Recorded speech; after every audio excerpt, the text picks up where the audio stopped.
Hi friends, welcome to PMT YouTube channel. And today we are going to speak on a very important standard on auditing, SA 600, using the work of another auditor. But before going to the standard, let us understand in what scenarios is this standard used or applicable. To give a best example in case of an Indian scenario is a bank audit. You all are aware that there are various branches who are audited by various auditors called as branch auditors, and the reports and the trial balance is consolidated at a head office level by the central statutory auditor. So the central statutory auditor is a principal auditor, and the auditor who audits the branches is called as another auditor, and all these branches are called as components.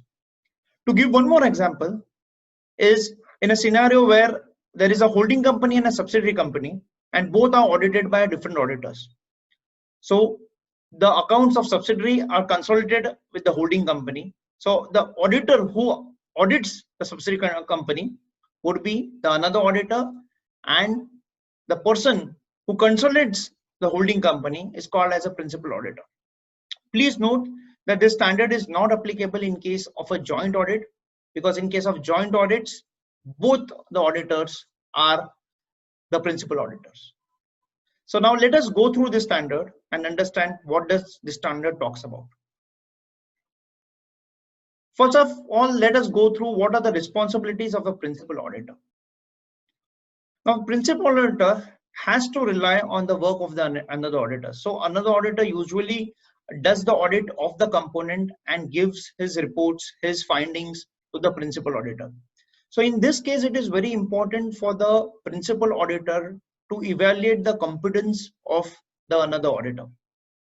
So in my first example of a bank audit, now you all are aware that the auditors are appointed by the banks, or the auditors are all members of Institute of Chartered Accountants of India, and there is no other person who is supposed to do the audit for the bank branch audits.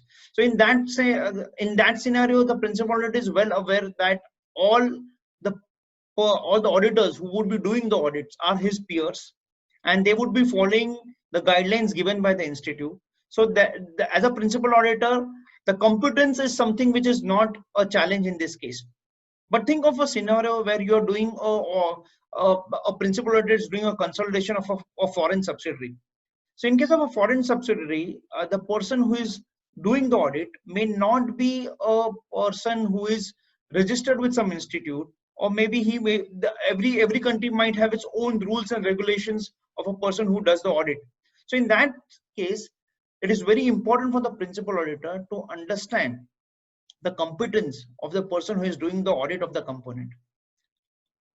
Moving further, the principal auditor has to do a proper coordination with the component auditor or another auditor, and see to it that the communication between the two is clear and sufficient, so that the findings of the principal auditor for the main company are proper.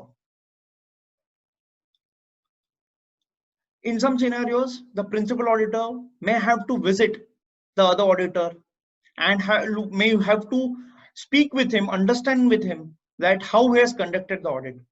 In this case, friends, please note that a principal auditor cannot demand for the working papers of the another auditor. So he can discuss how the audit was conducted, how the what the methodologies were used by the another auditor, but he cannot demand the working papers. So usually the principal auditors in such scenarios drafts a detailed questionnaire in terms of what are the competencies of the auditing firm who is doing the audit of a component, maybe what processes has been used, whether there were any challenges faced. So he documents a proper questionnaire and get it filled from the another auditor before he conducts the audit, or before he gives an opinion on the main audit, what he's entitled to. So as I told, he has to discuss with the other auditors. So the discussions may be with reference to how he has conducted the audit, or if there are some points which are where qualifications which another auditor would have mentioned in his report. So as a principal auditor, when he he gives a report for a consolidated entity, he will have to take into cognizance whether the qualifications are material from the entity perspective. And if he decides to drop the qualifications, it is very important for him to note down or reason why he is not considering those qualifications. So discussions with the other auditor is very important in such scenarios. Further, on the basis of some adverse comments of significant findings, the principal auditor will have to discuss with the management in terms of that whether those are really material from an entity perspective. Now let us understand the division of responsibility between the principal auditor and another auditor. So if you ask me, the principal auditor technically is not responsible for the work in terms of with respect to the work entrusted with the another auditor, but he has to mention or he has to write clearly in his report stating that how much components have been audited by different auditors. He has to mention.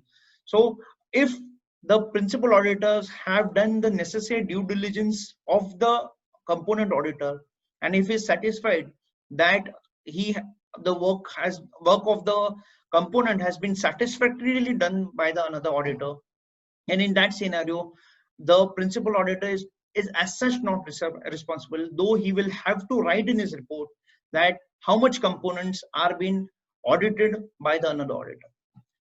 So in what scenario the principal auditor is responsible? So let's take a situation if the another auditor has commented, has given some qualification in the report. In that scenario, then he has to look into the materiality aspect, the entity level aspect, and see whether that qualification is really material. And if he decides to drop it, as I told earlier, he'll have to give his own reasonings to it to make him understand that why he's dropping a particular qualification or a statement given by the another auditor. One more scenario is that when the principal auditor feels that the another auditor was not competent enough to conduct the audit, or the way or the methodologies used by the another auditor were not correct, in that scenario, and subsequently, and the principal auditor has a suspicion in terms of whether the audit has been done in the proper scenario. In that scenario, it's a responsibility of the principal auditor to get the audit properly done and also to mention the fact in his report. With regards to the documentation, the principal auditor has to take the financial statements of the components, the audit report given by the another auditor, as a matter of his documentations, any conclusions given by the another auditor, his own findings onto those conclusions, if he's dropping a particular conclusion, then how he has reached on those conclusions of the another auditor, and the way or the manner in which all those conclusions have been dealt by him in his principal audit or the entity level report, that all documents he has to keep with him as a principal auditor. On the reporting perspective, how the principal auditor is going to report if the another auditor has commented something in his audit report, then he'll have to see to it whether it is material enough, give his own reasoning to it if he has to drop it, make additional conclusive findings onto that particular point. Maybe he might be principal auditor might be doing a audit of an entity, a main entity. He would have to add to it his reasonings and give a consolidated report, which will be called as a principal auditor's report. And the findings of both principal auditors and the another auditor will have to be consolidated and taken into fact in the principal auditor's report. I hope you would have liked this video. Thank you so much.